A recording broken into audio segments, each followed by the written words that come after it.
अकबर खान ठाव तो नथा चाहियो त दिलौर खान सां तव्हांजो ठाव थी वञे।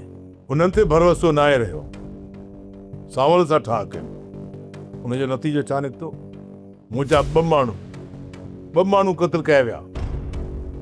पहिरियां मूंखे उन्हनि कातिलनि जा सिर घुरिजनि।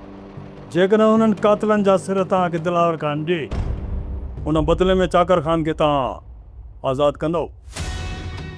चाकर खे त मूं मारे दफ़न करे छॾियो आहे। बाक़ी ॿी ॻाल्हि कर।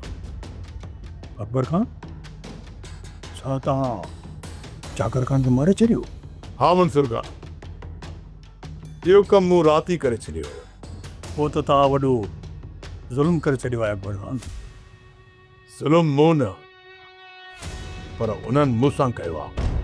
असांजी ज़िंदगी ॾाढी सुकून ऐं अमन सां गुज़रे पई। जॾहिं खां मूं उन्हनि जे माण्हुनि खे पनाह ॾिनी, सभ जा सभु मुंहिंजा दुश्मन थी विया। पहिरियों हमलो चाकर खान कयो, हुन में मुंहिंजा 2 माण्हू मरी विया। वरी मथां हमलो थियो, हुन में मुंहिंजा 2 माण्हू मुआ आहिनि। मंसूर खान, मूं दरगुज़र कयो, उनजो नतीजो इहो निकितो।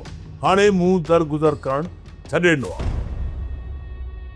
हाणे खून जे बदिले खून ई थींदो।